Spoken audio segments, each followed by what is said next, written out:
संपाति की आत्मकथा।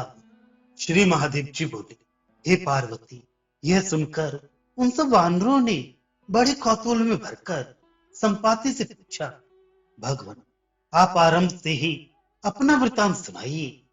तब संपाति ने पहले जैसा जैसा किया था वैसा वृतांत सुनाते हुए कहा, पूर्व काल में मैं और भाई जटायु जिस समय पूर्ण युवा थे, बल के गर्व से उन्मत्त होकर ये जानने के लिए कि हम में कितना बल है, बड़े घमंड से आकाश में सूर्यमंडल पर्यंत जाने को उड़े। जब कई सहस्त्र योजन ऊंचे चले गए तो जटायु सूर्य के तेज से जलने लगा। मैं उसकी रक्षा के लिए मोहवश उसे अपने पंखों से ढककर चलने लगा और अंत में सूर्य की किरणों से पंख जल जाने के कारण यहाँ विंध्याचल के शिखर पर गिर पड़ा। एक कपीश्वरों, बहुत ऊंचे से गिरने के कारण मूर्छित हो गया।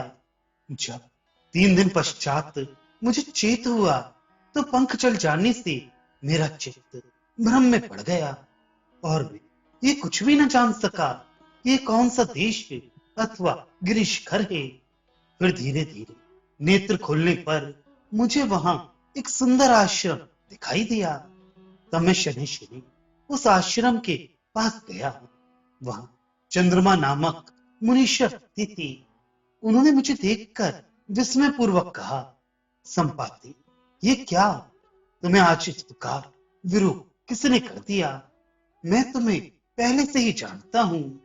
तुम तो बड़े बलवान हो, फिर तुम्हारे पंख कैसे जल गए? यदि तुम ठीक समझो तो अपना सब वृतांत कहो। तब मैंने उन मुनि श्रेष्ठ को अपनी सब करतूत सुनाई और फिर अति दुखित होकर उनसे कहा, अब मैं दावाग्नि में जल मरूंगा, क्योंकि हे प्रभु, बिना पंखों के मैं किस प्रकार जीवन धारण कर सकता हूं? मेरे इस प्रकार कहने पर मुनिवर दयावश नेत्रों में जल भरकर मेरी ओर देखते हुए बोले, बच्चा, अब तुम मेरी बात सुनो। उसे सुनकर तुम्हारी जैसी इच्छा हो वही करना। इस दुख का आश्रय देह ही है और देह कर्मजन्य है। पुरुष जब देह में अहम बुद्धि करता है तभी कर्म की प्रवृत्ति होती है और ये अविद्या जनित जड़ अहंकार अनादि है। अग्नि से तप्त लोह पिंड के समान ये अहंकार सर्वदा चिदाभास से व्याप्त है। चिदाभास विशिष्ट अहंकार का देह से तारतम्य होने के कारण देह चेतना युक्त होता है। अहंकार के कारण ही आत्मा को मैं देह हूं यह बुद्धि होती है और उसी के कारण ये सुख दुख आदि का देने वाला जन्म मरण रूप संसार प्राप्त होता है। निर्विकार आत्मा के साथ देह के इस मिथ्या तारतम्य से ही जीव सर्वदा ये संकल्प करके कि मैं देह हूं और कर्मों का करने वाला हूं, नाना प्रकार के कर्म करता है तथा विवश होकर उनके फलों से बनता है और इस प्रकार पाप पुण्य के वशीभूत होकर सदा ऊंची नीची योनियों में भ्रमता रहता है।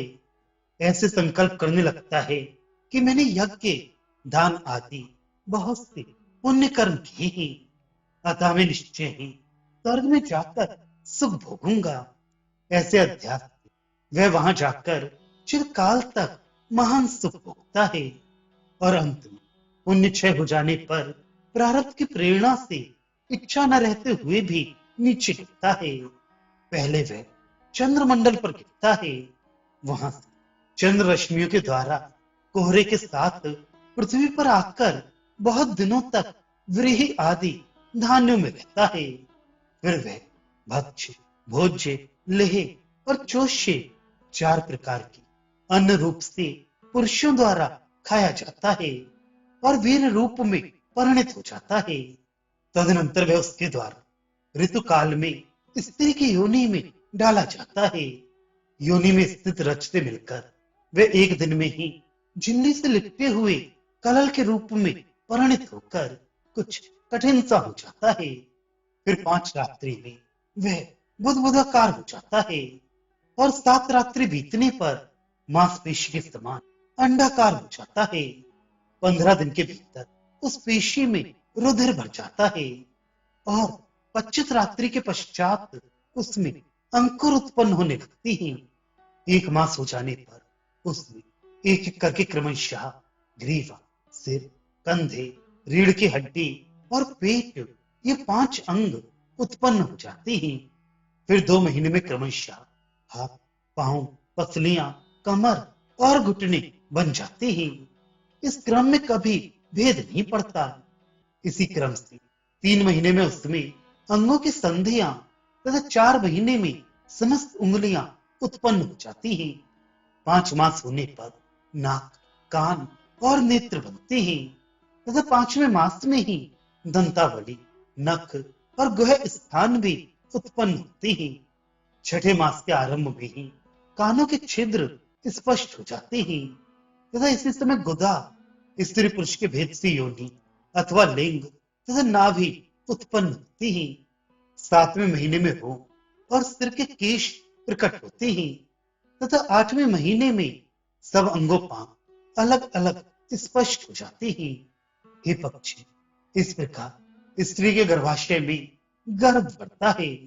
जिस समय 5वां महीना होता है उसी समय जीव को चेतना शक्ति प्राप्त हो जाती है। गर्भ स्थित पिंड अपनी नाभि में लगे हुए नाल के सूक्ष्म छिद्र से प्राप्त माता के खाए हुए अन्न के रास्ते बढ़ता है और अपने कर्मवश मरता नहीं है। उस समय अपने संपूर्ण पूर्व जन्मों का और कर्मों का स्मरण करके जठरा नल से संतप्त हुआ ये जीव इस प्रकार कहता है, पहले कई सहस्त्र योनियों में उत्पन्न होकर मैंने करुण बंधु बांधव, पशु वर्ग और स्त्री पुत्र आदि के संबंध का अनुभव किया है। मुझ अभागे ने उस समय स्वप्न में भी भगवान विष्णु का स्मरण नहीं किया, बस अपने कुटुंब के भरण पोषण में आसक्त होकर न्याय अथवा अन्याय से धन कमाने में ही लगा रहा।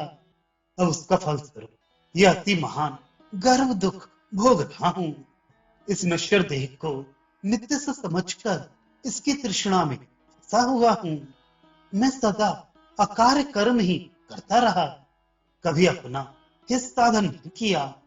अतः अपने कर्मानुसार मैं इसी प्रकार बहुत से दुख भोगता रहा।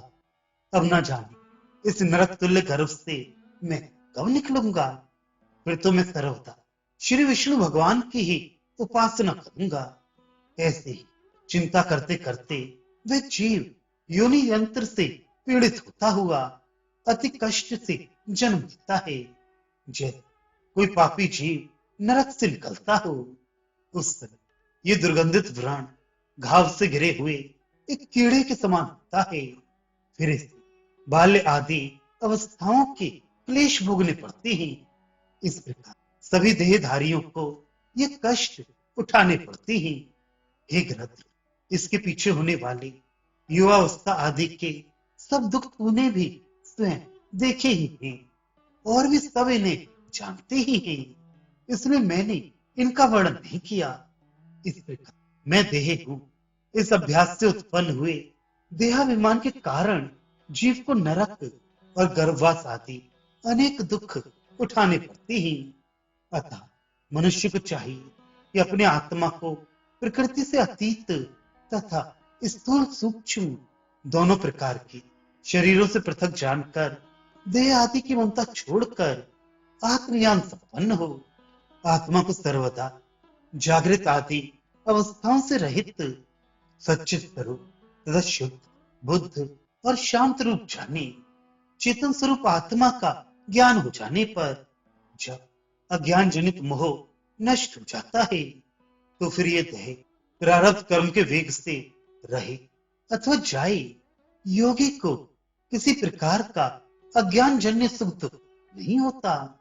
अतः जब तक तेरा प्रारब्ध क्षय ना हो तब तक कैचली सहित सर्प के समान आनंद पूर्वक देह धारण करके रहे। इसके अतिरिक्त हे पक्षी, तेरे परम हित की एक बात और बतलाता हूं, सुन। त्रेता युग में अविनाशी नारायण देव महाराज दशरथ के यहाँ अवतार लेकर रावण का वध करने के लिए अपनी भार्या सीता और भाई लक्ष्मण के सहित दंडकारण्य में होंगे। वह दोनों भाइयों के तपोवन से चले जाने पर रावण श्री जानकी जी को सुने आश्रम से चोर के समान ले जाकर लंका में रखेगा। तदनंतर वानर राज सुग्रीव की आज्ञा से उन्हें खोजते हुए कुछ वानरगण समुद्र तट पर रहेंगे। किसी कारण विशेष से तेरे साथ उनका समागम होगा, इसमें संदेह नहीं। तब तू उन्हें सीता जी का ठीक ठीक पता बतला देना। बस उसी समय तेरे फिर नए पंख उत्पन्न हो जाएंगे। संपाति बोला, हे वानरेश्वर गण, इस प्रकार मुझे चंद्र नामक मुनीश्वर ने समझाया। इस मैं शांत होकर इस समय की प्रतीक्षा में रहने लगा। देखिए, अब मेरे ये अति कोमल नवीन पंख निकल आए हैं। आप लोगों का कल्याण हो। अब मैं जाना चाहता हूं। इसमें संदेह नहीं, आप लोग सीता जी को अवश्य देखेंगे।